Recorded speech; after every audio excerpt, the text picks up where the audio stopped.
একটা সময় আসবে ফিতনা আসমান থেকে অনবরত পতিত হবে। কাওয়াকাইল মাতর, বৃষ্টির ফোঁটা যেরকম অনবরত টপ টপ করে পড়তে থাকে, ফিতনা এরকম করে পড়তে থাকে। আমরা সম্ভবত সেই সময়টা এখন পার করছি। চতুর্দিকে ফিতনার যে ভয়াবহ অন্ধকার, যে ফিতনা আমরা হারিয়ে যাচ্ছি, যে ফিতনা আমাদের অস্তিত্ব বিলীন হওয়া উপক্রম, ঠিক এরকম সময় যদি আমরা ঈমানের উপর অটল থাকতে পারি, তার বৈশিষ্ট্যটা কি, তার লাভটা কি? সুবহানাল্লাহ। তিরমিজি বর্ণিত আরেকটি হাদিসে নবী করিম সাল্লাল্লাহু আলাইহি ওয়াসাল্লাম বলেছেন, এমন একটা সময় আসবে যখন ঈমানের উপরে অটল থাকাটা জ্বলন্ত জ্বলন্ত কয়লা, আগুনের কয়লা হাতে রাখার চাইতে কঠিন হবে বা হাতে রাখার মতো হবে। নবীজি বলেছেন, সেই সময় সবর করাটা, ঈমানের উপরে টিকে থাকাটা, সমাজের সবাই একটা স্রোতে দৌড়ায়, তার বিপরীতে দৌড়ানো সহজ বিষয় নয়। কিন্তু এই কাজটা যারা করতে পারবে, নবীজি বলেছেন তাদের কাজটা কষ্টসাধ্য এতটাই যে জ্বলন্ত আগুনের কয়লা হাতে রাখার চাইতে বা রাখার মতো কষ্টের, কিন্তু এর বিনিময়টা আবার সেরকম ঈর্ষণীয়।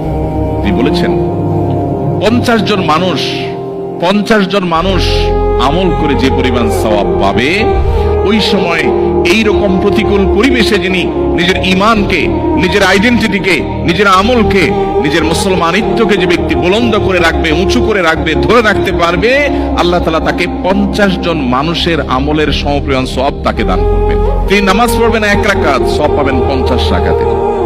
তিনি রোজা রাখবেন একটা, সওয়াব পাবেন 50টার। তিনি হজ করবেন একটা, সওয়াব পাবেন 50টার।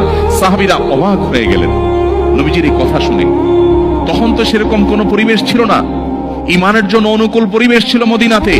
নবী করিম সাল্লাল্লাহু আলাইহি ওয়াসাল্লামের এই কথা শুনে তারা জিজ্ঞাসা করলেন, হে আল্লাহর রাসূল, আপনি যে বলছেন তখনকার মানুষেরা প্রতিকূল পরিবেশে ঈমানের উপরে টিকে থাকতে পারলে একজনে 50 জনের সওয়াব পাবে, সেই 50 জন কি আমাদের 50 জন নাকি তাদের সময়ের 50 জন? নবীজি তখন বলেছেন, আরে না, তাদের সময়, তোমাদের মতো 50 জনের সওয়াব তারা পাবে। আল্লাহু আকবার।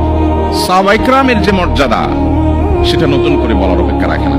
কিন্তু প্রতিকূল পরিবেশে নিজের ঈমানকে, মুসলিম আইডেন্টিটিকে যদি কেউ উঁচু করে সেটাকে নিরাপদ রাখতে পারে, তার আঁচলকে বাঁচাবার জন্য সে যদি সংগ্রাম করে টিকে থাকতে পারে, জ্বলন্ত কয়লা হাতে রাখার মতো কঠিন কাজটি যদি সে করতে পারে, নবীজি সাল্লাল্লাহু আলাইহি ওয়াসাল্লামের হাদিসের এই ভবিষ্যৎবাণীর আলোকে এই সুসংবাদ সে পাবে। আল্লাহ তাআলা আমাদের সবাইকে শক্তিশালী ঈমানের অধিকারী হওয়ার মধ্য দিয়ে এই প্রতিকূল পরিবেশে আমাদের ঈমানকে, আমাদের আইডেন্টিটিকে, আমাদের ইসলামকে আল্লাহ তাআলা সেফ এবং নিরাপদ রাখার তৌফিক দান।